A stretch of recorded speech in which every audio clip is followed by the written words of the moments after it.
A gente vai falar um pouquinho. Esse culto virou um culto unificado, né?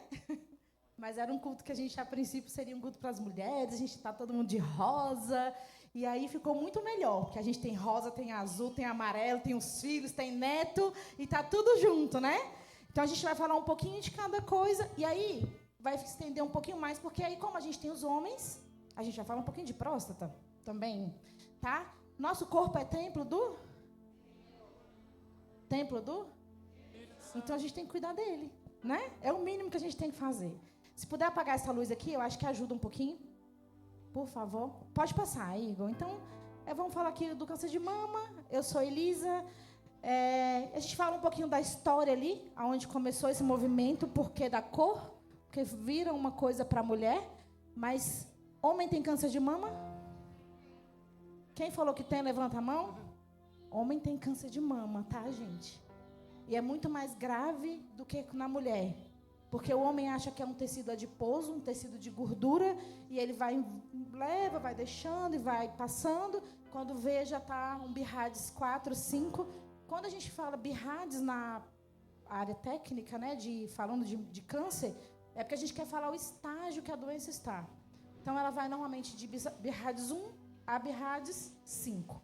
Tá?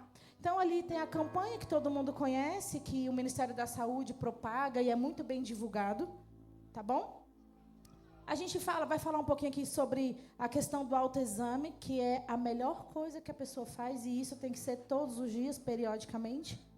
E é uma coisa muito fácil, muito rápida de se fazer, e às vezes a gente passa despercebido, e às vezes só de falar da palavra câncer, a gente já tem uma aversão àquele nome, e não quer nem imaginar, e às vezes passa a mão no corpo, sente uma coisa diferente, e fala, não é isso não, e às vezes por medo mesmo, por falta de conhecimento. Mas a gente vai falar um pouquinho aqui disso, tá? E por que os exames são promovidos de forma mais rápida e fácil, tá? A gente pode até falar assim, o SUS não funciona. Eu até concordo com vocês em algumas partes. Mas se falando de câncer, ele funciona, tá? Você só precisa saber qual o caminho certo que você está seguindo. Às vezes você está indo por um caminho mais difícil, né? Então, se você for pelo caminho mais fácil, que é a porta de entrada para você entrar no SUS, é o posto de saúde de onde você mora. Ponto. É isso. E você saber chegar lá e saber se expressar. Quanto mais informações você tiver, melhor é para você, tá? Só que a gente sabe que às vezes chega lá no posto, às vezes tem algumas situações que são contraditórias, né? E aí a gente tem que usar os nossos meios de ouvidoria. E, gente... eu falo que Deus vai fazendo, vai preparando as coisas. Eu tive Covid 3 vezes. O último Covid que eu tive foi no final do ano retrasado. Então, eu trabalhei na linha de frente do Covid. Depois fui tendo ainda contato. Acabou que eu me contaminei com Covid por 3 vezes. Ontem à tarde, eu recebi uma ligação do Ministério da Saúde para fazer uma pesquisa sobre o Covid. Então, assim, realmente funciona. Eles vão ter acesso aos seus dados. Você vai chegar para eles. Só que milhares de pessoas, né? Só que para o câncer é uma coisa um pouquinho mais rápida. Inclusive hoje, se vocês tiverem a curiosidade, hoje no jornal de hoje da FTV de manhã, ele passou sobre isso, uma reportagem, tá? Tá bem interessante, vocês podem estar olhando lá, que lá tem várias informações. Pode passar, Igor, por favor. Aqui eu coloquei um informativo, que ele é um infográfico que a gente fala, que fala um pouquinho aqui do que você precisa fazer para ser ativo, né, fisicamente. Aí a gente fala, eu não dou conta, porque eu trabalho, eu chego em casa à noite, eu estou cansada, eu pego ônibus, ou então eu pego trânsito, e tenho que cuidar de menino, cuidar do marido, e fazer janta, e no outro dia começa tudo de novo, não é isso? Para a vida de todo mundo, né? Mas aqui, pelo Ministério da Saúde, está muito bem elencado sobre o que a gente precisa fazer. Então, aqui, a gente precisa... O que vai fazer reduzir, né? Ou se proteger do câncer? São as atividades físicas, a alimentação, né? A questão alimentar, ela faz... 20% do nosso... ele é nosso protetor contra o câncer. Porque o câncer, ele é uma célula que ele... de uma forma disfuncional em algum lugar do nosso corpo, ele começa a se reproduzir mutuamente. Então, se ele se reproduz, sei lá, 50 vezes, ele começa a reproduzir 5.000 vezes. E ali vai reproduzindo naquela região, e disso vem desenvolver um nódulo. Do nódulo se torna um tumor, do tumor se torna uma ramificação ou uma metástase. Tá? Então, é isso que acontece no nosso corpo. Então, se a gente come muita fritura... Opa, batata frita, pizza, né? Sanduíche. Aí se a gente come muito doce, refrigerante, uma coquinha gelada, ó, no calor. Ah, mas eu sou magro. Eu posso. Será? Porque tem uma questão aí de você entender às vezes, porque eu não sou obeso, eu não o meu corpo físico não é transparente para isso, eu não mostro isso, né? Transpareço isso para dizer que eu sou obeso, eu posso comer tudo. Nem sempre é assim, tá? E muitas vezes são os cânceres piores, que são os cânceres que atingem os órgãos viscerais, tá? Que é fígado, rim, baço, cabeça de pâncreas. Um dos piores câncer que tem é de cabeça de pâncreas, tá, gente? E das vias biliares. Normalmente, quando você é diagnosticado com um câncer nessa região, que é um câncer raríssimo de você conseguir detectar, porque às vezes você começa com náusea, inapetência, você não quer comer, estou sem apetite. Aí você começa a emagrecer muito, quando vê tem alguma coisa disfuncional lá. E aí é onde você começa a investigar, e aí às vezes quando você investiga, o tratamento já é bem severo. Muitas vezes é um dos mais graves que tem. Só que o que mais mata é o câncer de mama nas mulheres, tá? Segundo de ovário. Então ali tem esse folder que fala sobre isso, esse infográfico aí que está lá pelo INCA com o Ministério da Saúde. Pode passar, por favor. Aqui também eu peguei um informativo, ele baseou um pouco 2015 para 2017, mas eu peguei um outro infográfico também que quase não muda as estatísticas, tá? Ele fala ali que o diagnóstico precoce, ele tem 50%, né, de chance ali de você, quando diagnosticado no começo, acima dos 50 anos, você tem 90% de chance de cura. E normalmente essa cura é do seu autoexame, você não precisa fazer um exame de imagem. Então essa é a importância de você conhecer o seu corpo e saber, isso aqui está certo, isso aqui está um pouquinho diferente, tem alguma coisa que não está legal, tá? E nisso se estuda para outras doenças também, mas o câncer é o nosso foco aqui, tá? Então tem uma questão que fala que 1 em cada 8 mulheres vai ser diagnosticada com câncer. Realmente ela vai ter o câncer. É grande, né? É alto o nosso número aqui. E ali fala também um pouquinho da mortalidade. 15.403 mulheres morreram em 2015. Em um ano, 15 mil mulheres. É muita gente, né? E é uma doença que ela é, se diagnosticada no início, ela é curada. Ela tem cura. Que é o que eu falei para vocês do BIRADS 1. Pode passar. Aí aqui eu coloquei um pouquinho dos fatores de riscos. Vamos lá, os comportamentais, ambientais, que falam ali sobre obesidade, sobrepeso, menopausa, sedentarismo, uso de bebidas, né? Exposição frequente à radiação ionizante, mamografia e tomografia. Às vezes alguém trabalha na área da saúde e não tem ideia do porquê que você muitas vezes... Todo mundo aqui sabe, quem trabalha na área da radiologia, ele tem férias de 6 em 6 meses. Ele não tem férias de 12 em 12 meses. Ele tem que se ausentar do lugar que ele trabalha, no setor de radiação, porque ele não pode ficar muito tempo ali naquela exposição. E mesmo sendo um ambiente, por exemplo, eu fico só na ressonância, mas a tomografia fica aqui do lado, é o mesmo ambiente, então eu tenho que fazer isso, tá? Eu tenho que tirar essas férias.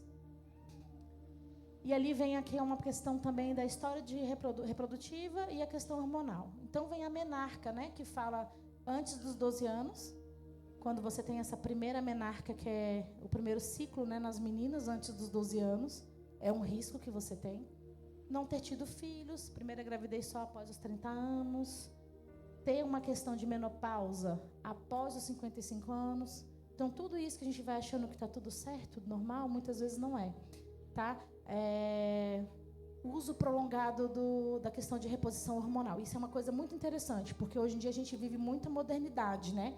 Então, as mulheres hoje em dia não querem ter o fluxo, que é uma coisa que foi natural, né? Papai do céu deixou pra gente ter um fluxo todo mês e jogar para fora aquilo que não foi fecundado.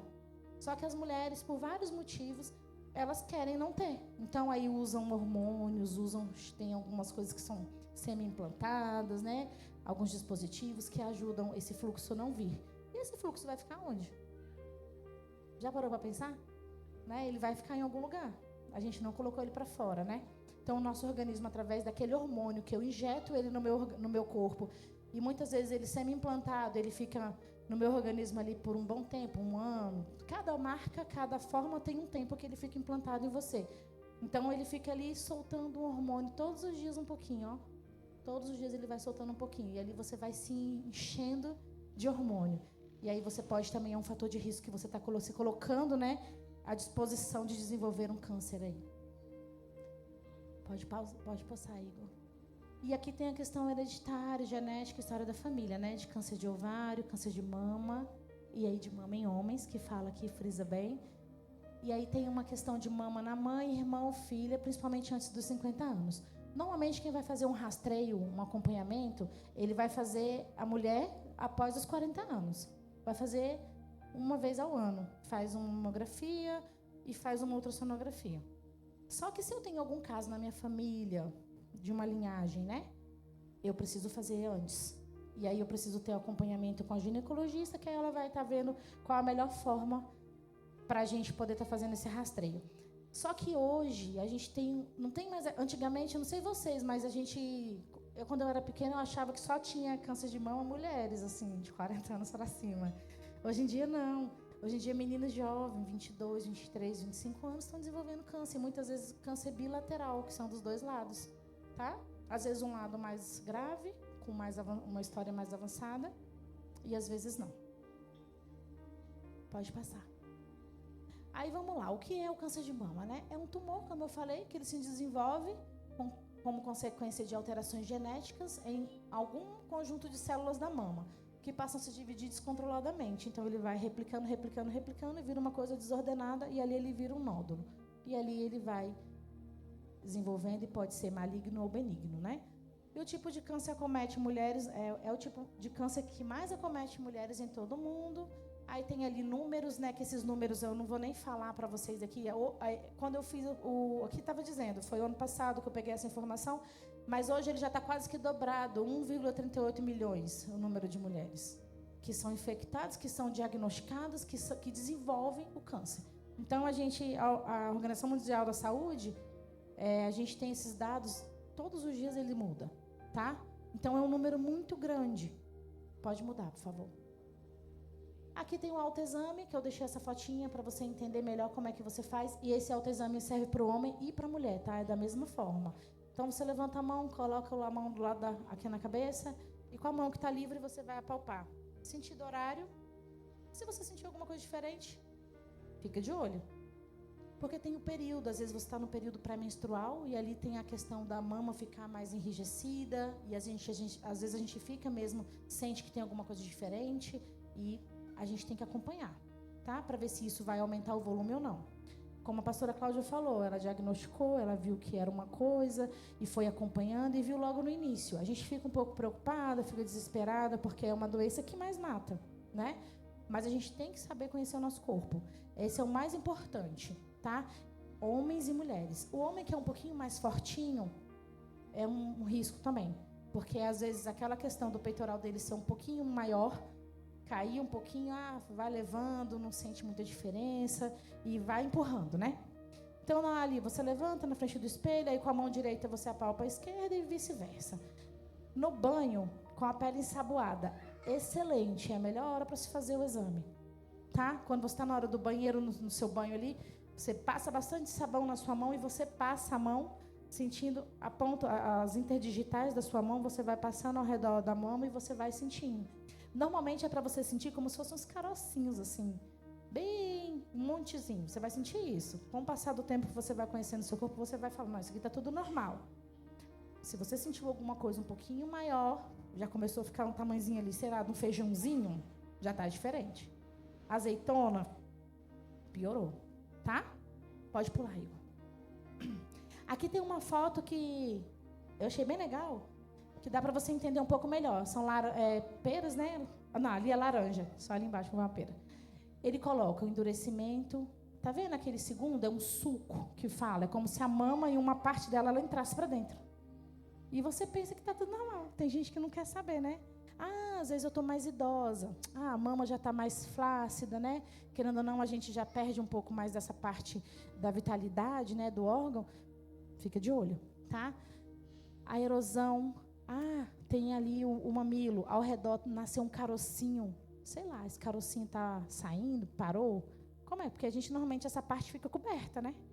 Dificilmente um bichinho vai lá picar ali, sei lá, cada um às vezes dorme, né, à vontade, mas é mais difícil de um bicho picar ali naquela região e aquela feridinha não melhorar, e você coça, e às vezes você acha que é coceira. Eu peguei uma paciente, na minha época de estágio, que ela disse que começou com uma coceirinha, que ela morava na roça, e ela disse que achava que era um bichinho que tinha picado. Gente, estava uma laranja assim, debaixo do braço dela, ela não fechava o braço mais. E a mama dela, a auréola, saindo uma secreção serosa, né, com sangue. Então, talvez até o entendimento, né? E começou com uma coceirinha, que ela achou que era um bichinho que tinha picado. Aí tem a segunda que vem aqui, uma vermelhidão, a quarta, na verdade. A mama tá perfeitinha, só que tem um ladinho que tem um vermelho.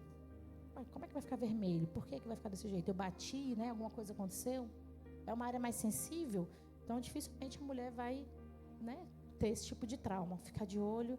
Tem ali a questão do fluido. Está saindo alguma coisa que eu não estou amamentando, por que isso está saindo? Vou investigar. Às vezes é um problema de prolactina, eu tenho um hormônio que se chama prolactina, que ele age na produção de leite. Mas você está amamentando? Tem quantos anos que você amamentou a última vez? Ou então você nunca amamentou? Por que isso está saindo da minha mama? São perguntas que a gente precisa fazer. E são perguntas simples, tá? Você precisa apertar a sua mama? Não. Ela vai sair. Você vai acordar, às vezes sua roupa vai estar suja, então, são coisas que a gente precisa abrir um olhar despertando, tá? Para esse lado. Ali do outro lado, sabe aquela laranja que a casca dela é mais grossa, que tem até uns buraquinhos? Às vezes a mama fica desse jeito. E a gente pensa que é normal, porque é uma coisa que não dói. Muitas vezes ele é indolor. Então, já é outra forma. Então, existem várias coisas. Esse terceiro de baixo, ele afunda. É como se a auréola fosse para dentro. Por que isso está acontecendo? Né? E acontece no homem também. Tá? E ali vai indo, acho que a simetria é um pouquinho mais diferente, porque que é o de baixo aqui, o quarto, você vai ver como se fosse duas coisas em uma só. Você tem a sua mama e do lado como se tivesse uma azeitona ali um pouco mais inchadinha, você vai, não, aí já está bem diferente, né? Então, esses ali são um desenho ilustrativo, isso pode acontecer. E por que eu achei interessante falar isso aqui? Porque as meninas jovens também precisam saber o que está acontecendo. Porque às vezes nunca teve caso na família, quando vai ver com 20, 22 anos, igual eu falei para vocês, desenvolve um câncer porque ela achava, nem sabia o que era. E quando foi ver já está num estágio muito alto, muito avançado, porque ela não procurou ajuda a tempo. Tá bom? Prontinho, pode passar, Igor. E aqui tem os estágios, que é o 0, que a gente chama in situ, o estágio 1, que é a fase inicial, que é um tumor menor que 2 centímetros, não invade essa área do seio. O estágio 2 é o tumor de 2 a 5 centímetros, que são nódulos linfáticos. Uma outra coisa que é importante falar, tá? A gente não olha só a mama, não. A gente olha a axila também, porque tem a região axilar. Aqui nós somos cheios de linfonodos, tá? E aqui esses linfonodos, normalmente eles ficam edemaciados, eles também aumentam de tamanho. E às vezes o meu câncer é um câncer de linfonodo, não chega a ser um câncer de mama. Mas como é uma coisa interligada com a outra, eu acabo tendo reflexo. Estágio 3, que é maior que 5 centímetros, que eles são nódulos linfáticos auxiliares no tórax ali, ou camada mais externa da pele. E o 4, que já afeta nódulos e atinge outros órgãos, como os tumores secundários. Pode puxar. Aqui fala um pouquinho também do como prevenir, quais os hábitos que a gente precisa fazer, não só se alimentar, né? Como fazer atividade física, fugir de riscos, né? Ali eu acho bem legal, caminhar em um bom ritmo por 1h30 a 2h30 por semana reduz o risco de câncer de mama em 18%. Então, se eu tenho um risco e eu fizer uma caminhada de 2 horas, vamos fazer as contas, 30 minutos, 3 vezes 5, 25. 2 horas, quase 3 horas. Você já andar 30 minutos por dia de caminhada. Ou seja, vai passar daquilo ali, né? Que ele está orientando para a gente. Tem a questão da bebida, que a gente sabe também que acontece isso aí também demais, ajuda. A questão da dieta, a vitamina também. A vitamina D, ela é uma coisa que todos... Às vezes a gente não dá importância no dia a dia, vai fazer exame laboratorial de rotina, o médico normalmente pede vitamina D. E aí, normalmente, ele prescreve uma medicação para você, uma vitamina D 5.000, normalmente é o Adera que ele prescreve, que é o nome da vitamina. Porque ele quer repor isso para você. Porque ele sabe que você tendo baixa de vitamina D, você está propício a desenvolver alguns tipos de cânceres. Só que ele também não informa, às vezes, para a gente, que se a gente pegar todos os dias, sabe aquele sol de meio-dia? Meio-dia. Aquele sol que racha o coco. 15 minutos dele exposta ao sol. Claro que você vai usar protetor solar, né? 15 minutos por dia, se você usar todos os dias, fizer isso, né? Todos os dias, no horário de meio-dia, naquele sol que a radiação UV está bem forte, 15 minutos por dia você ativa a vitamina D. Só que você tem que ficar exposta ali, ó, 15 minutinhos. Bota os meninos para ficar quieto, tranca ele dentro de casa, fica no sol, 15 minutos. É difícil, eu já tentei fazer, não é fácil, viu? Nesse sol escaldante que a gente tem, às vezes não dá muito certo, a gente começa a suar mesmo, mas aí tem que fazer isso com uma certa frequência para poder realmente ter uma boa resposta, tá? Pode ir, Igor. E como é o tratamento? Então, o tratamento é multidisciplinar, que aí é uma equipe multi, porque quando você diagnostica um tumor, eu tenho um câncer, sua cabeça vai ficar boa? Muitas vezes não. Então, quando a gente fala equipe multidisciplinar, entra o médico oncologista, entra o cirurgião oncológico, entra o psicólogo, entra a enfermeira, entra o técnico e entra a nutrição. Todo mundo junto. É uma equipe multidisciplinar para te acompanhar e para te dar a melhor orientação, tá? Então, uma das formas é essa. Aí tem a questão da ordem do tratamento, que aí o médico vai dizer para você, dependendo do nível que ele esteja, o médico vai dizer, olha, primeiro vamos fazer tal coisa, depois a gente vai fazer tal coisa, primeiro vai fazer... Porque a gente pensa assim, vamos fazer logo a cirurgia e arrancar? E nem sempre é assim.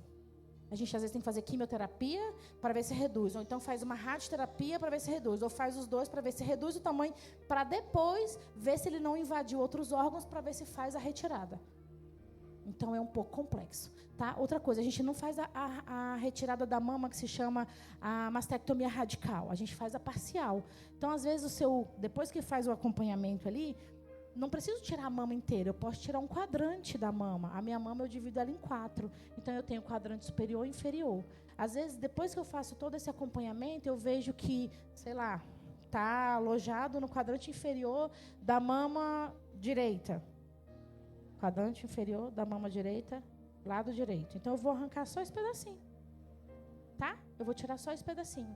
Fica um pouco disforme? Fica, mas hoje já tem tecnologias perfeitas, que hoje em dia as mulheres, mesmo com mastectomia radical, que é a que tira a mama inteira, o médico consegue deixar um pouco da pele, e ali, depois de um tempo, ele consegue já fazer a prótese, e tem hoje tatuadores profissionais que fazem o desenho da auréola em 3D, onde você olha uma mama e você acha que é uma mama normal. Porque isso mexe com o psicológico da mulher, tá? E ali vem a quimioterapia, hormonoterapia, bracterapia, tem vários, é uma gama de processos de tratamento, dependendo daquilo que você está vivendo. Pode pular. E aqui eu coloquei só uma mensagem: previna-se, cuide-se, celebre a vida. Porque o nosso corpo é templo do Espírito Santo. Pula mais um. Agora a gente vai falar um pouquinho dos homens. Porque aí os homens chegaram aqui hoje também, né? Amém. Que as mulheres, elas se cuidam, tem um pouquinho mais desse olhar diferente. Mas os homens, às vezes, não. Eu sou homem, não preciso de nada. Tá? Então, ali ele nos diz, né? Em novembro, a gente começa o Novembro Azul, que fala alguns sinais de alerta. Só uma coisinha lá, as mulheres, 30 anos, se tiver casos na família. 40 anos, se eu tiver tudo bem, não tiver nada na família, eu faço uma vez no ano. E a partir de 50 anos, se eu nunca tive nada, eu vou fazer a cada 2 anos os exames, tá? Então, voltando aqui para o homem, sinais de alerta, eu sinto dó urinar. Ele vai achar que não é nada, ficou muito tempo sem fazer xixi e deu uma dorzinha. Jato de urina fraco, você tem que conhecer seu corpo. Você sabe como que você faz a urina, como que sai o seu jato de urina, né? A sua mulher não vai saber não, é você. Né? Quem faz é você. Sangue na urina. Ah, não, é porque eu não bebi água hoje o dia inteiro, aí ficou um pouquinho demais assim. Que é assim que a gente escuta lá no pronto-socorro, tá? Ou então a urina está muito forte, muito concentrada. Aquela coisa parecendo o suco de guaraná, que a gente faz aquele pozinho da morte. Essa é a cor, entendeu? Ah, não, enfermeira, é porque eu só bebi uma garrafinha de água hoje de 200 ml. Não bebi mais nada. Trabalhei demais, fiquei no sol. Sabe como é que é peão, né? Eu não tenho tempo para beber água. Tá? É assim que a gente escuta. Dor óssea. Você acha que o homem vai associar uma dor no osso com um problema de próstata? Não vai. E muitas vezes tem ligação, tá? A próstata começa a inchar e ali começa, o que eu falei para vocês, a gente tem terminações, né? Então a gente tem aqui na axila, a gente tem na região da cervical, a gente tem na região das inguinais. Então, eu começo a ter um edema, uma coisa acentuada na minha próstata, que começa a comprimir ali linfonodos e que uma resposta do meu sistema linfático e sistema de imunologia, meu sistema imunológico, ele vai falar assim, opa, tem um negócio aqui que está estranho, tudo que está ao redor dele começa a combater ele, então ele começa a inchar. No que ele começa a inchar, ele vai começar a comprimir. Quando ele comprime órgãos e comprime tudo e começa a sentir dor. Mas o homem muitas vezes não olha por esse lado. Tá? Ele acha que osso é uma coisa e tal. Então, é tudo isso. E a sensação de queimação. Estou com queimação na região. Não estou fazendo xixi. Estou tranquilo, deitado na rede, no meu dia de folga no domingo. Estou sentindo uma queimação. Pode ser uma infecção de urina? Pode. Mas pode ser um câncer de próstata já começando a evoluir. Tá? Hoje em dia, o exame mais fidedigno para a próstata ainda é o toque retal, que é o que os homens têm muito preconceito, infelizmente. Mas hoje já tem a tecnologia de fazer ultrassom, e aí através de alguns transdutores bem modernos que tem, através dele já consegue diagnosticar alguma coisa. E aí, se tiver alguma dúvida, ali o médico, na própria sala de exames, ele já faz ali o toque e já consegue diagnosticar alguma coisa ou não, tá? Pula aí, por favor. Aqui fala, eu peguei essa informação da Neurouro, que fala que também, né, 62% dos casos diagnosticados no mundo ocorrem em homens com 65 anos de vida ou mais. Porém, o exame de próstata precisa ser feito a partir dos 50 anos, tá? Quem tem 50 anos aqui, já se prepara, procurar um urologista, tá? Ou pertinho dele. Mas se eu não estou sentindo nada, tá tudo bem. Mas se eu estou sentindo alguma coisa, opa, eu já estou vendo umas mulheres olhando de pescoço comprido, assim, ó. Eu não vou falar nada, mas eu acho que lá em casa tem alguém. É mais ou menos isso. Ou às vezes um pai, um avô, alguém perto, né? Que a gente já viu queixando. É bom ter essas informações, porque a gente vai repassando. Nós nos tornamos multiplicadores de informação, né? Aí vem a questão das dietas ricas em vitamina D e E, que a gente precisa pensar nisso, ômega 3, que são capazes de conferir algum efeito protetor contra o câncer de próstata. Então, tem algumas questões do ômega 3 também que são bem legais. Por isso que tem gente que gosta do óleo, né, de comer o peixe. Tem gente que faz essa dieta mais rica nessa parte, que sabe que ali vai conseguir absorver melhor esse ômega 3 e tomar cápsula também. Pode pular?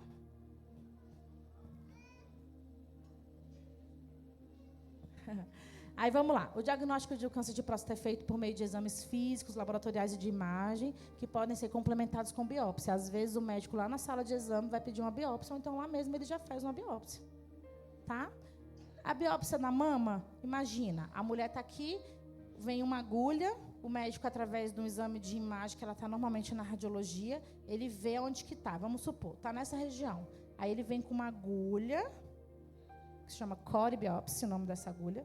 E ele vai, entra, e lá ele fica acompanhando com ultrassom, e ele coloca, faz um tchup, e puxa um pedacinho do fragmento e volta. A mesma coisa é na próstata. Dói? Dói. Mas precisa fazer? Faz, que é a melhor coisa que tem a ser feita, tá? Pode pular? Aí vem aqui a questão. A cirurgia oncológica, que é uma das opções, né? Que fala que é para remover a próstata, é uma das principais opções de tratamento, especialmente quando o câncer está localizado ali só na próstata. Tem a radioterapia, que são as radiações que são emitidas, né? Que aí são técnicas mais modernas, que permitem atingir a próstata com precisão, poupando a bexiga e reto, porque a gente tem que pensar em tudo isso. O médico não vai só fazer uma coisa ali na sua próstata sem proteger as outras coisas. Tem o reto, que está ali pertinho, tem a bexiga, porque aí ele tira uma coisa, mas ele prejudica a outra. Então, ele tem que pensar em tudo isso. Tá bem? Tem a imunoterapia, que são medicações que a gente ativa o nosso sistema imunológico, onde ele auxilia a nossa defesa. Ele, é como se falasse assim para os soldados do nosso corpo de defesa: eu quero mais soldado lá, vou colocar esse imunoterápico aqui que ele vai ajudar a produzir mais defesa. E ali ele consegue, né, muitas vezes nessa imunoterapia já tem uma boa resposta.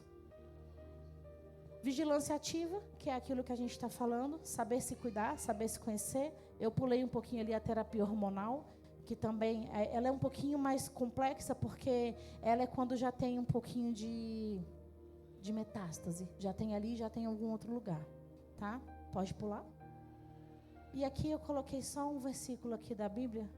1000 cairão ao teu lado, 10.000 à tua direita, mas nada o atingirá. Quem crê nisso? Amém?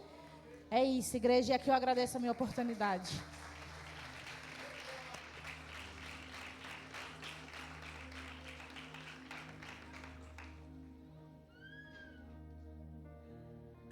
Ai, quem gostou da palestra? Conhecimento, né? A gente adquirir conhecimento nunca é demais. Amém? Vem, pregador, em nome do Senhor Jesus. Agora nós vamos alimentar o nosso espírito. Que Deus quer falar comigo, Deus quer falar contigo nesta noite. Aleluia, dê lugar para Ele. Glória a Deus, aleluia. Que Ele vai falar com você. Se coloca de pé, em nome do Senhor Jesus. Aleluia. Irmãos, se cuidem, tá? Pelo amor do Senhor Jesus Cristo. É uma coisa tão simples de se fazer e muitas pessoas deixam de se cuidar, né? Quando eu descobri agora recentemente, em dezembro eu tenho que fazer um exame novamente para saber se houve algum tipo de alteração ou não. Mas eu creio no Deus que faz milagres. Amém? E a Elisa estava falando aqui uma coisa importante, que é a hereditariedade, né? Na família. Minha mãe tinha um nódulo, não sei. Então, assim, investigue, né? A família lá atrás, bisavô, avó, lá atrás, e se cuide. Em nome do Senhor Jesus, amém? Que você é templo do Espírito Santo de Deus.